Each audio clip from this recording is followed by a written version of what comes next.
Salut à tous les mnémonautes, c'est David, merci pour votre fidélité. On part pour l'été sur une série de mini-vidéos basées sur vos questions. Attention, c'est parti.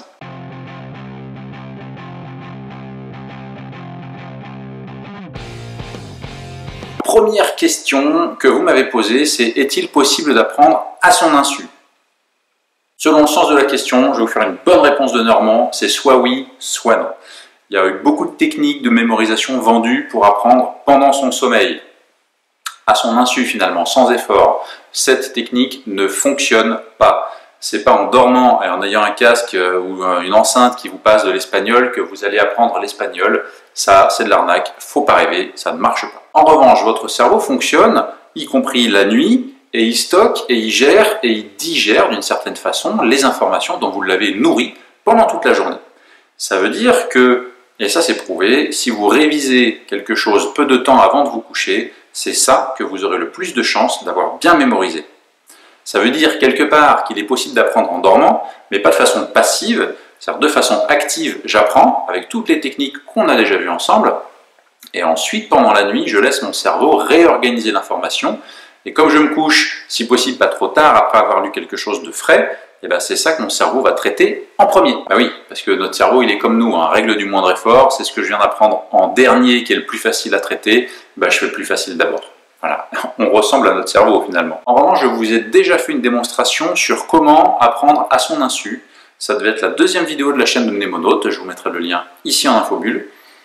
Et on va se refaire une petite démonstration. Imaginez, nouveau système, vous entendez sonner à la porte, ding dong. Bah, vous sortez, vous ouvrez la porte et devant votre porte, il y a 3 mousquetaires.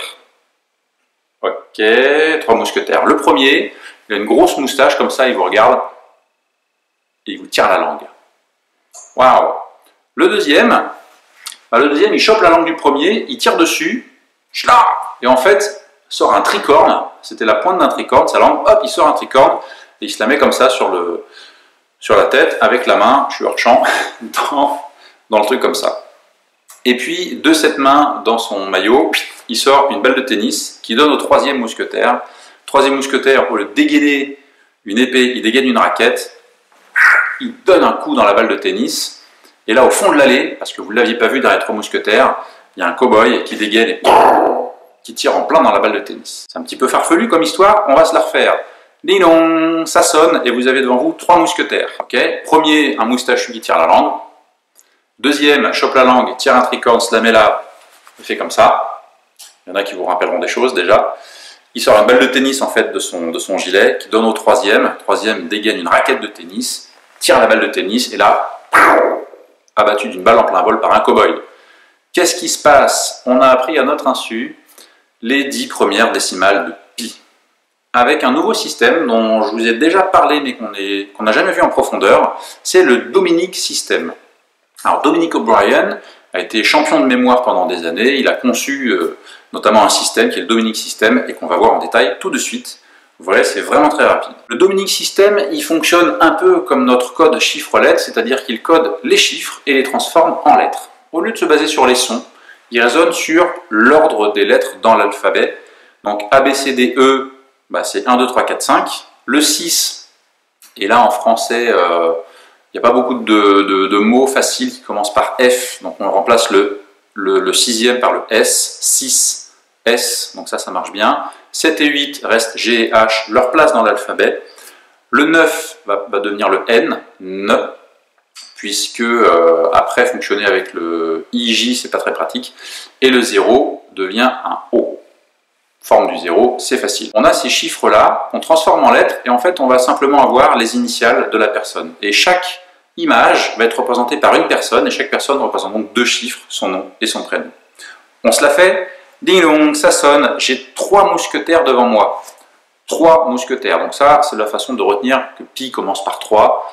Et normalement, pi, vous savez que ça commence par 3, parce qu'on sait tous que pi c'est 3, 14. Ouais, mais après c'est un nombre normalement infini. Donc les 3 mousquetaires, c'est parce que c'est Alexandre Dumas qui a écrit les 3 mousquetaires. Donc A, D, 1, 4. On retrouve notre 3, 14. Le premier des mousquetaires, le moustachu qui tire la langue, c'est Albert Einstein, donc AE, donc on a 15. Ensuite, celui qui lui prend qui lui tire la langue pour avoir son tricorne et qui ensuite a la main ici, vous aurez reconnu Napoléon Bonaparte. Donc le 9 de Napoléon, le N, devient un 9 et Bonaparte le B, donc 92. Et puis ensuite, celui qui prend la balle de tennis, c'est Stefan Edberg, voilà, grand volleyeur.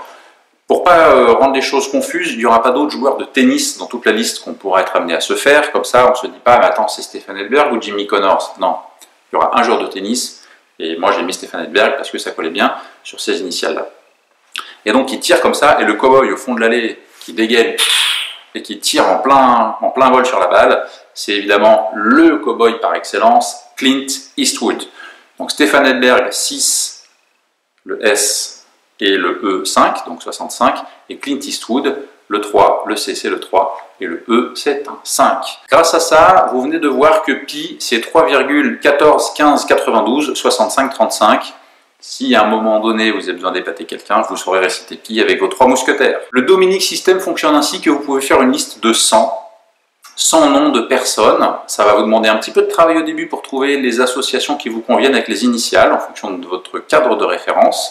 Mais encore une fois que vous avez fait cette liste et que vous associez les noms, c'est magique parce que là vous avez vraiment quelque chose qui vous va, qui devient très visuel et vous pourrez choisir les stars qui vous conviennent. Par exemple en 1, il y en a qui mettent 0, 1, alors le 0 on ne le code pas souvent, mais en 1 il y en a qui mettent Neo parce que c'est l'élu, is the one en anglais. En 2, il y en a qui mettent Obi-Wan Kenobi parce que 0 et B ça fait Obi, ça marche bien, mais encore une fois vous pourrez mettre autre chose. En 3, comme il y en a qui ont mis Neo en 1, en 3 il y en a qui mettent Trinity, cet autre personnage de Matrix. Voilà, par exemple c'est ceux que moi j'ai retenus, etc., etc. Et ensuite on déroule. Je vous mettrai une petite liste des quelques premières associations que moi j'ai fait autour du Dominique System. Voilà comment apprendre à son insu. J'espère que ça vous a plu. La dernière fois on avait vu ensemble comment apprendre les derniers films oscarisés depuis de 2000 à 2010, il me semble. Voilà, c'était David. C'était cadeau, merci beaucoup et à très bientôt pour la suite de Mnémonautes. En attendant, n'oubliez pas de vous en souvenir.